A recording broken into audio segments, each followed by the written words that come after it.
Hum. Oi, Eli, como vai? Tudo bem? Tudo bem. Ô, Eli, você tem um nome em Ticuna também? Como é que funciona? O pessoal me falou que ia me apresentar o Eli Ticuna, que era Hum. um Ticuna que tinha acabado de fazer mestrado, e eu fiquei com muita vontade de prosear, bater papo com você, entender, conhecer um pouquinho aí É, da tua tribo, aham. da tua cultura. Mas e aí, você tem um nome Ticuna também? Eu tenho. Eu tenho o meu nome original, vamos falar assim, né? O Uhum. nome de verdade, né? Aham. O meu nome de verdade ele é dado de acordo ao clã a qual eu pertenço. Então, o meu nome ele é Pugk Rechagek na língua, né? E, Pugk Rechagek, que significa a garça, né? A garça que está à beira do lago em busca da comida, do peixe, né? Então, quando a garça ele está à beira do lago, ele procura o peixe com as patas dele, assim, né? Estou falando do tipo de garça jaburu, né? Eu sou do clã do jaburu, né? Que é um tipo de garça que eles sempre estão à beira do lago, né? Pescando, buscando a comida deles. Então, o meu nome é relacionado ao clã. Por isso, Pugk, Chagek, então, pássaro que pesca à beira do lago com as patas dentro da água. ok. É verdade que os ticunas são monogâmicos e que integrantes de um clã não podem casar com integrantes de outro clã? Isso é dentro da sociedade ticuna existe uma organização social que regula o casamento, né? Então essa organização social ela está dividida em duas partes, chamado de grupos com pena, né? Pena de ave, grupos com pena e o grupo sem pena, né? O grupos com pena, quem pertence ao clã do grupos com pena, não pode casar entre grupos com pena. Ele tem que casar com grupos sem pena, né? Por exemplo, eu sou do clã da garça, né? Do grupo com pena. Eu casei com minha esposa, que é do clã da onça, que é o grupo sem pena. Então, é um casamento correto dentro da cultura ticuna.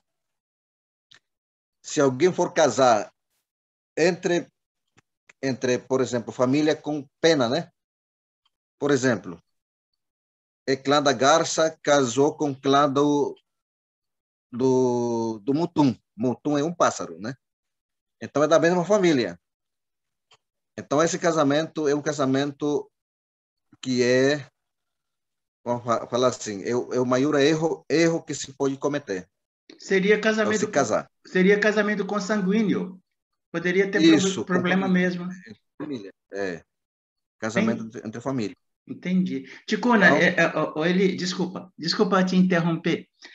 Eu esqueci de sim. falar onde você está para quem for nos assistir.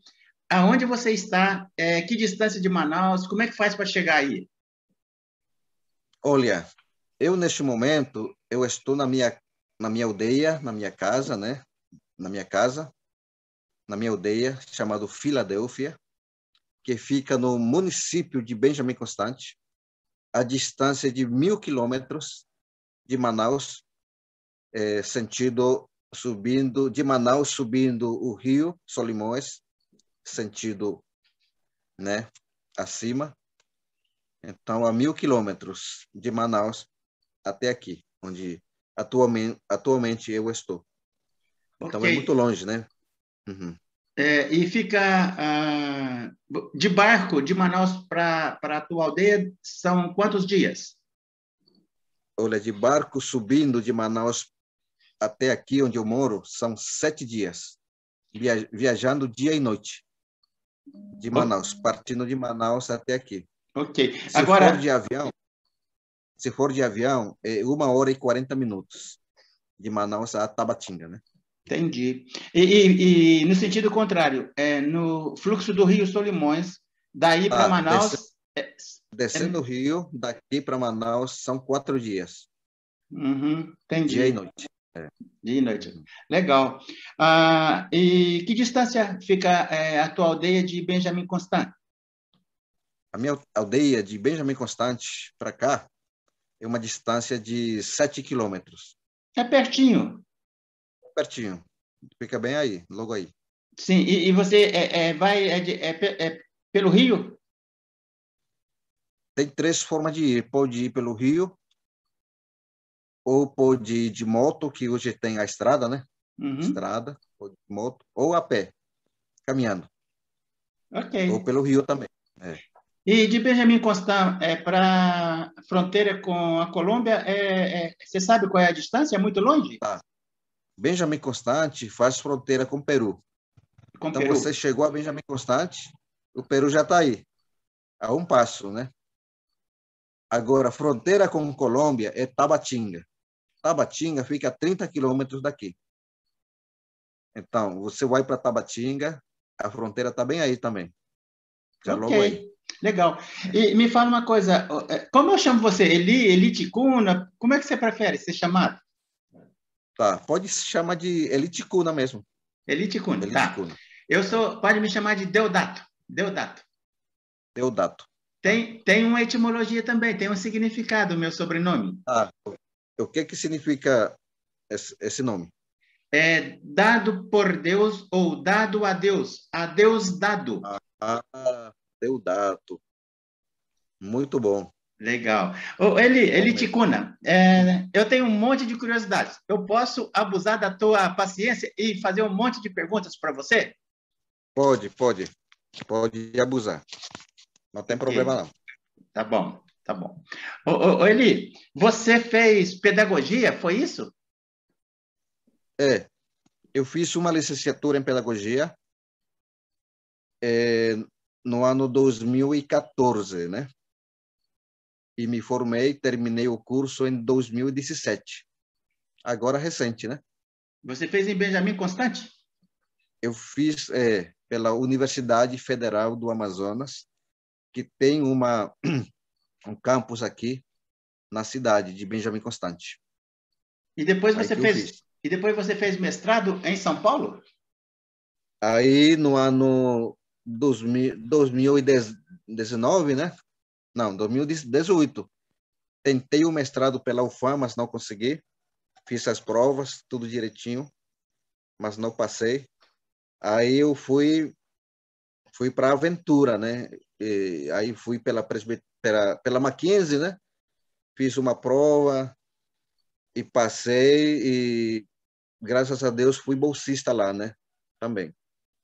Tive Legal. uma bolsa e fiquei 2 anos lá, 1 ano fazendo as partes teóricas obrigatórias, e no ano da pandemia, que foi ano passado, fiquei só na pesquisa.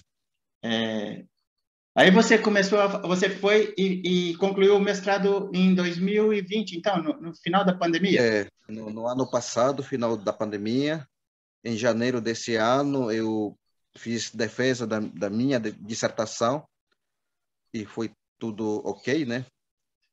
E graças a Deus concluí o mestrado e já fiz uma inscrição para o doutorado na USP. Estou aguardando a resposta. Você está Se eu pretendendo. passar, né? Se eu for selecionado para o doutorado, ano que vem eu devo fazer já o doutorado pela USP. Ok. E você pretende pesquisar o que no doutorado?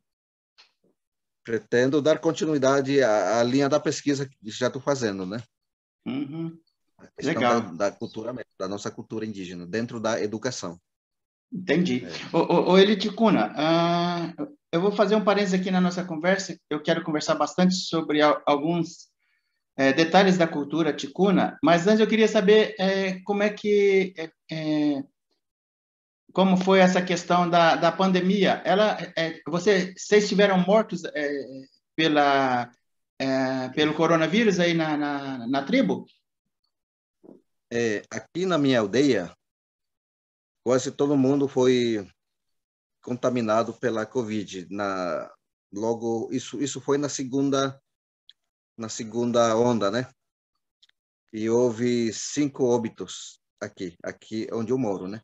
É claro que nas outras aldeias também também foram contaminados pela doença, né? Pelo Covid. Os integrantes da aldeia, eles conseguiram manter distanciamento ou ficou difícil? Houve os decretos municipais, né? Quando houve a primeira onda e a segunda, foi decretado o isolamento, assim, aquele isolamento mesmo que você não pode ir para a cidade, não pode ir lá nem para vender nem para comprar, né? Houve, como a gente chama de a barragem, né? Houve no caminho, tanto no rio e tanto na estrada, para ninguém ir, nem de lá vir para cá, nem daqui ir para lá. Houve o isolamento, sim, foi. Bloqueio sanitário, que eles chamam. Bloqueio sanitário, exatamente. E os integrantes da aldeia, eles mantinham distanciamento ou faziam como eu moro em Campinas, São Paulo. Aqui o pessoal fazia festa, não tomava cuidado. Não, aqui o pessoal ficou no distanciamento, nas casas, cada um nas suas casas, e foi isso, né? Uhum. Nas suas casas, cada um cuida da sua. Ficar na casa porque as pessoas ficaram com muito medo, né, de serem contagiados pela enfermidade e serem, assim, ir por óbito, né? Sim. Aí o pessoal ficou em casa mesmo. Entendi. Eli Ticuna, aí tem um posto médico na aldeia? Aqui nós temos um polo chamado de polo da saúde, né? Que é administrado pela CESAI, a Secretaria da Saúde Indígena. Então, aqui nós temos um polo onde tem os médicos, os enfermeiros, as enfermeiras e os agentes de saúde. Entendi. E o pajé, ele atua junto com os médicos? É respeitada a cultura dos ticunas pelos médicos? Ele é respeitado. E ele é muito consultado também. Inclusive na alta da Covid, né? Na segunda onda, que foi no ano passado, né? A partir de mês de junho, né? Julho, o pessoal se tratou por aqui mesmo, né? Ninguém se tratou na cidade, porque o pessoal tinha medo de ir para a cidade e não ser bem atendido, não receber o cuidado devido, porque a gente ouvia a notícia de que até os médicos tinham medo, né, das pessoas. Então, o doente chegava lá e era abandonado lá, porque até o médico, os enfermeiros, tinha aquele medo, né, aquele pânico, né, de ser contaminado pela Covid. Entendi. Inclusive, quem foi para óbito é porque foi para o hospital, né? Então, o pessoal falou, não, ninguém vai enviar nossos doentes para lá, vamos tratar aqui mesmo. Então, foram tratados com os remédios naturais daqui mesmo. E foram efetivos, né, os remédios. E foram feitos aqui mesmo. Ok. Quer dizer que quer dizer que os 5 casos de óbito aconteceram nos hospitais? Nos hospitais. Foram levados para lá e lá é fatal, né? Como o pessoal fala. A pessoa foi lá, já era. Vai e não volta. Ok. Porque lá vai ser entubado, né? Aí vai para morrer mesmo. Aí o pessoal... Sim. Não, desculpa. Você estava falando, eu interrompi.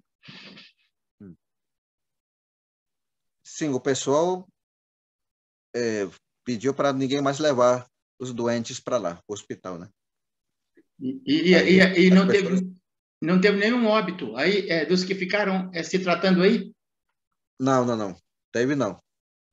Porque o pessoal cuida bem. pessoa cuida desde os remédios até cuidado mesmo assim porque a pessoa tem fome, a pessoa não tem fome, tem que dar de comer, tem que dar água. Então teve aquele cuidado mesmo assim de família, né? Família não tem medo, digamos, né? Legal, muito interessante. Eli, e tá quase, Eli Ticuna, tá quase todos os integrantes da aldeia já estão vacinados?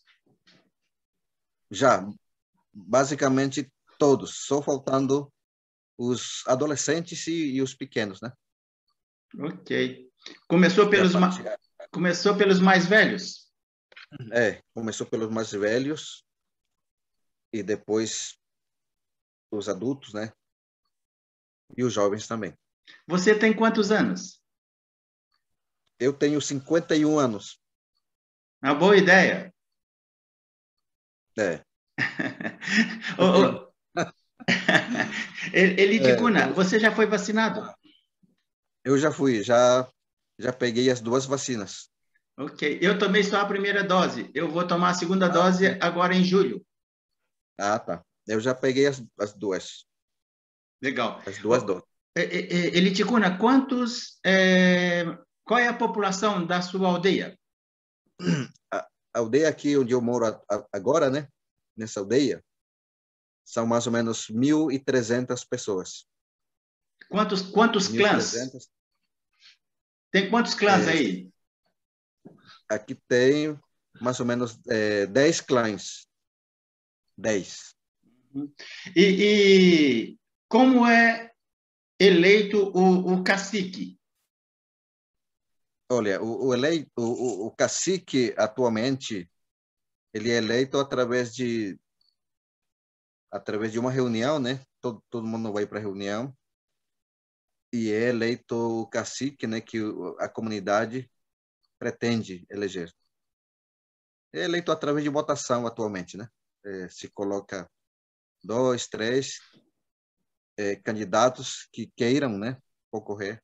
Aí o pessoal vai para a votação. E quais são as funções do cacique, especificamente no caso da sua aldeia? Quais são as funções dele, o que ele faz? As funções do cacique aqui na minha aldeia, ele é zelar pela ordem, né? Pela ordem da comunidade, né? E também procurar, né, buscar solucionar problemas, por exemplo, na área de educação, da saúde, que mais? Da rua, da energia, ou, enfim, né? Essa parte mais política, né? A parte política, né, relacionada à saúde, educação, o bem-estar das famílias, né? Então, é isso. E os conselhos, a orientação que ele passa dia a dia, né, para todos, para ninguém bagunçar, para ninguém desrespeitar, mas que haja ordem na Entendi. comunidade. Tem uma escola aí na aldeia? Aqui tem educação infantil, fundamental, né, básico e o ensino médio. Nós temos um colégio também. Ok. E você é ligado à educação aí na aldeia também? Você dá aula ou não? Não, atualmente eu não dou aula. Eu somente a minha eu estou mais voltado para a área da pesquisa mesmo. Da Ok, pesquisa. legal. Tá bom. E eu queria conversar com você especificamente sobre alguns rituais. Eu estava Isso. fazendo um estudo sobre uma pesquisa de um antropólogo sobre o ritual da menina moça.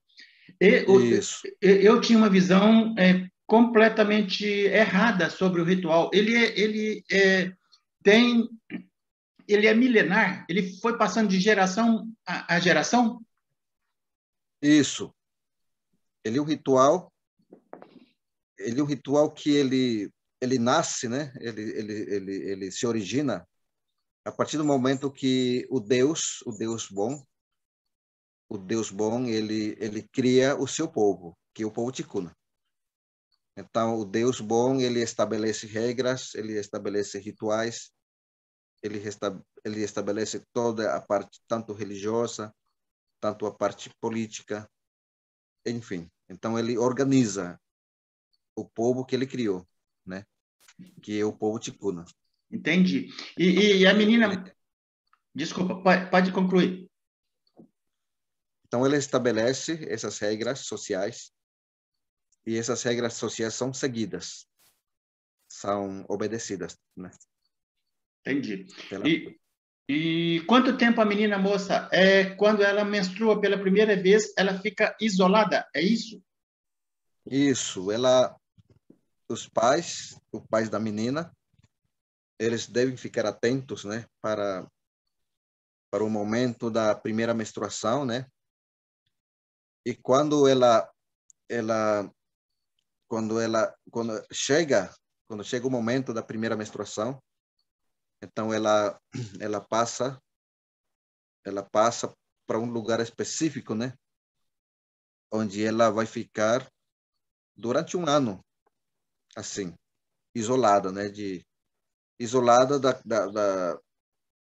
da comunidade, só que em contato com algumas pessoas, 3, 4 pessoas, que são os conselheiros, os mestres da menina durante um ano. Geralmente são Então, ela fica as isolada. senhoras mais velhas que ficam aconselhando a menina. Exatamente. E tem também assim, outros integrantes da aldeia ficam tocando o instrumento no entorno do lugar onde elas ficam isoladas? Isso, somente na semana da festa mesmo, na semana que já vai ser feito o cerimonial da moça, né? Entendi. Mas E, durante um ano ela fica isolada, recebendo todos os conselhos, recebendo todos os saberes. E durante esse período de isolamento é que é transmitido todos os conhecimentos, tanto morais, conhecimentos de tecnologia, conhecimentos da família, éticos, né? Então, durante esse período de isolamento é que ela vai ser instruída dentro do saber da tribo, né? Dos conhecimentos da tribo.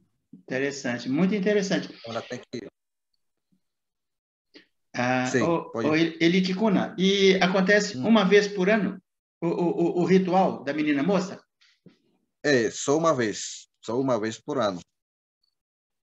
Quando eu estava conversando com você, combinando essa nossa prosa, essa nossa entrevista, que na verdade não é uma entrevista, é um bate-papo, você Sim, falou que ia ficar 4 ou 5 dias numa outra tribo, e a gente acabou adiando a conversa. Vocês se visitam, as tribos se visitam constantemente? constantemente. Sempre tem essa cultura de uma família, uma família visitar a outra família, né? De uma aldeia a outra aldeia. Tem essa tradição Entendi. de visitas. E geralmente as aldeias ficam nas margens do Rio Solimões? Tem muitas aldeias à margem do Rio Solimões, mas tem muitas outras aldeias dentro dos pequenos rios, chamado de igarapés. Sim, sim. É. Ah, e o ritual da menina moça, a semana que acontece numa aldeia, depois acontece em outra aldeia, de forma que vocês possam participar, todas as aldeias possam ir participar. É assim que funciona? Assim, exatamente. É isso mesmo. Tem um calendário? Não, cada família, cada aldeia, ele tem, né? Ou seja, o pai da menina, ele anuncia, né? Que a sua filha já entrou no processo de isolamento e que a festa vai ser depois. Entendi. Ô, Eliticuna, e os casamentos? Eles são, logo depois, do isolamento, a menina moça já casa, ou como é que acontece isso atualmente? Isso, bom, de forma tradicional, né? Tradicionalmente, era feito através de contrato, digamos, né? Então a menina, ela já tinha um compromisso com um rapaz, mesmo já na infância, né? Mesmo na infância, ambos os pais já vão para um acordo que o filho será marido da filha do outro. Então, já tem esse acordo para o casamento. Então, quando acontece o ritual da moça nova, ela já está comprometida, ela já tem um compromisso, já tem um noivo. Entendi. Então, faltando um dia para concluir o ritual, bem no último dia é feito o casamento. Aí os ambos vão se casar, né? É feito a entrega, né, oficial, e se casam os dois e depois já vão para viver a vida deles. Ok. O seu casamento foi assim também? Não, o meu casamento já foi um pouco diferente, né? Do meu casamento, eu que escolhi, né? Não foi o meu pai. O meu pai queria que eu me casasse com uma, mas eu falei que iria esperar um pouquinho mais, né? Aí, no meu caso, eu que escolhi a minha esposa. Ok. Eliticuna, e por que você resolveu estudar, caminhar para ser um pesquisador? O que aconteceu assim na sua concepção? O mundo da academia, né? Tá. Deixa eu te contar, te falar um pouquinho. Eu falei que eu sou evangélico, né? Eu venho de uma família evangélica, né? Mas antes do meu pai ser evangélico, ele já era católico. O catolicismo já tinha entrado aqui, na nossa área, né? O catolicismo, ele veio junto com os colonizadores. Você deve conhecer a história, né? Que os católicos vinham junto com os colonizadores, desde Portugal, né? Era igreja e Estado, né? Então, historicamente, o catolicismo ele está em todos os lugares do país, em todas as aldeias também. Então, meu pai era católico, né? Depois depois ele teve contato com o protestantismo, tal. Ele gostou e se tornou evangélico. Então, quando eu já nasci no lar cujo pai era evangélico, né? Aí eu fui crescendo, né? 15 anos, 18 anos, 20 anos, e eu percebi que a gente não estava dando muito valor à nossa cultura. A gente era evangélico, é bom ser evangélico, não estou dizendo que não é bom. O evangelho fez coisas boas.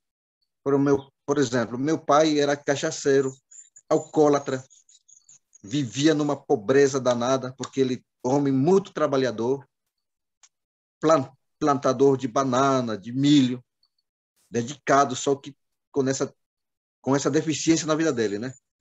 De gastar tudo na cachaça. E não cuidar da família, não cuidar dos filhos, né? Então, nós éramos, na geração do meu pai, éramos conhecidos como os cachaceiros da região, né? O pessoal discriminava muito o povo ticuna por causa dessa prática, né? De ir para a cidade só para beber cachaça. E ficar largado na rua, viver na pobreza, na miséria, enfim, né? O lado bom do evangelho é que meu pai teve essa mudança, né? Ele ouviu a mensagem da palavra de Deus e ele seguiu e ele abandonou a prática da bebida alcoólica. Então se tornou um homem, vamos falar assim, um homem que mudou, né, a sua vida, né? Deixou de beber as bebidas alcoólicas, trabalhou, tal, criou a gente, tal, e cuidou de nós, da família, enfim, né? Só que a parte cultural, a parte da riqueza cultural ticuna, o povo estava meio que, sabe, se abandonando, deixando, né?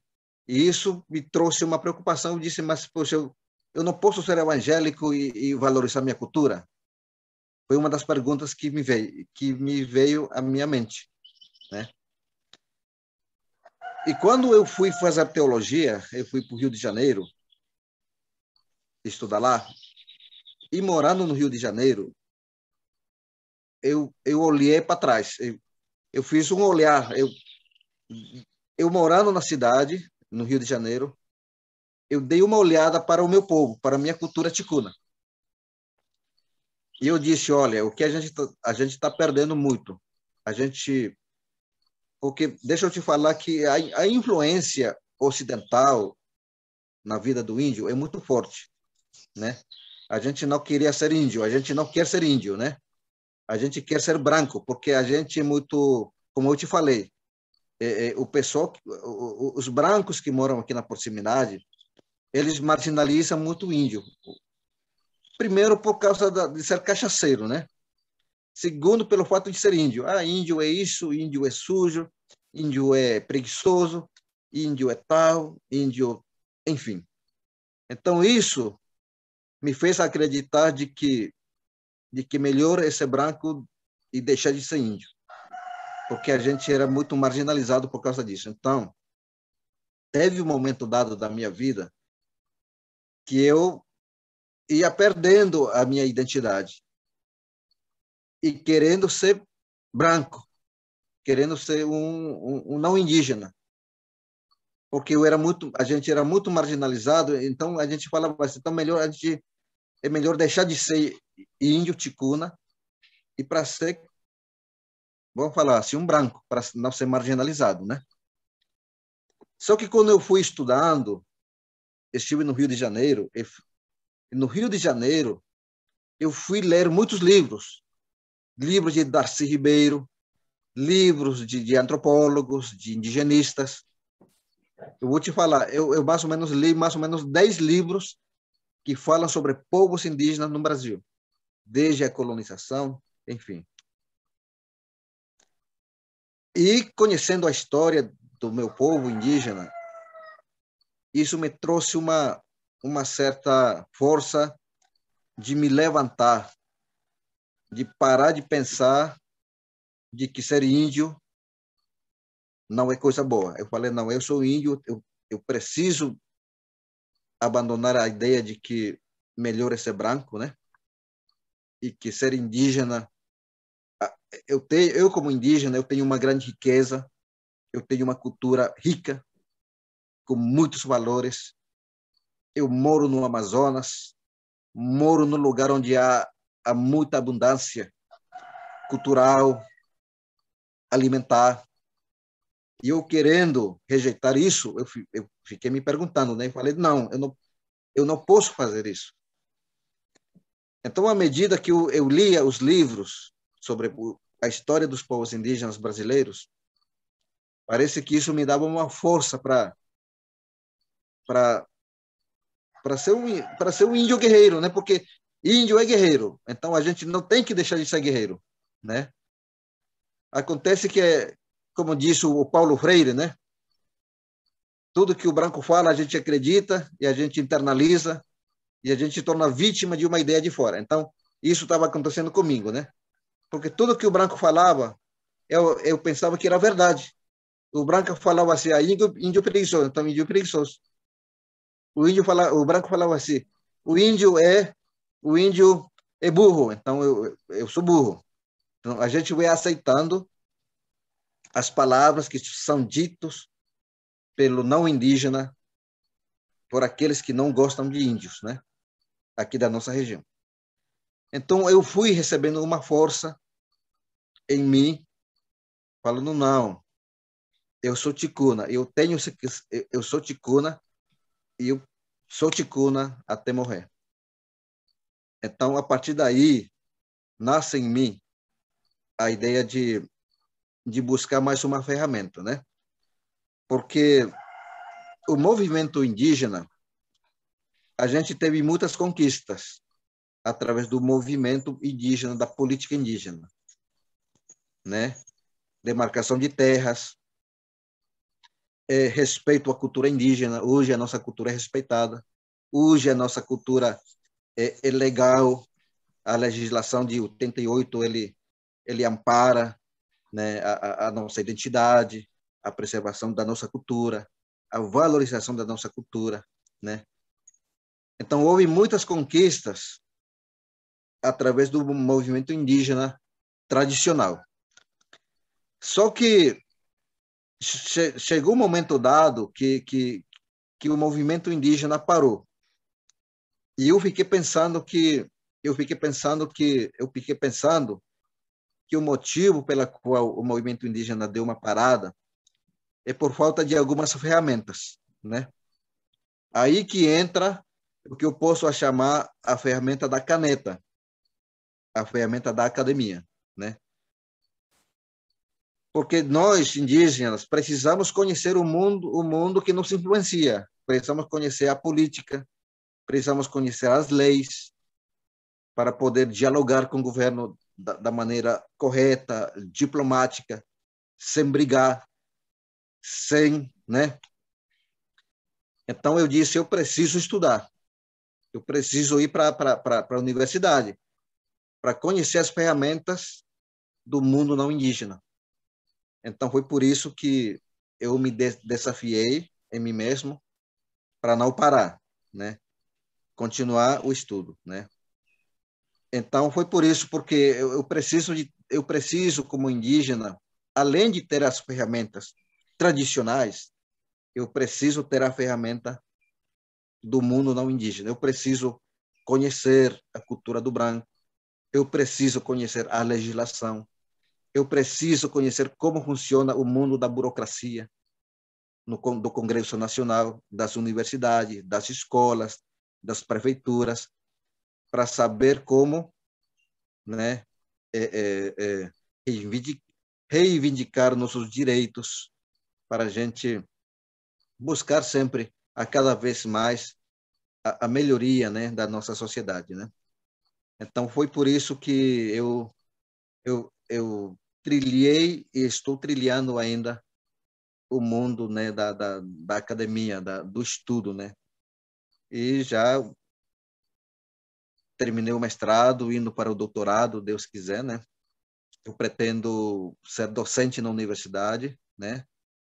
Eu pretendo ingressar, ser professor na universidade aqui na minha cidade, porque a universidade onde eu fiz a minha licenciatura, 70% hoje dos universitários são indígenas, ticuna, cocama. Então, eu preciso estar lá como docente, eu preciso estar lá para orientar, né?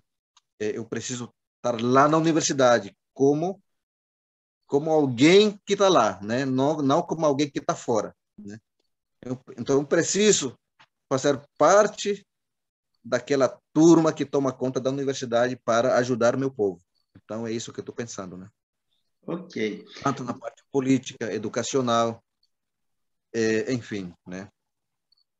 Ok, Eli Ticuna, vamos combinar o seguinte, a gente está caminhando para o final dessa primeira conversa, e eu gostaria de conversar muitas e muitas vezes com você nessa sua trajetória, nessa tua luta guerreira, você, né? Como um guerreiro ticuna, Isso, um guerreiro. que luta Guerreiro pela ticuna.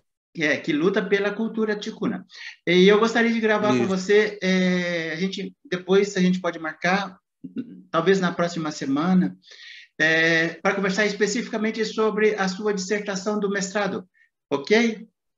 Isso, vamos sim.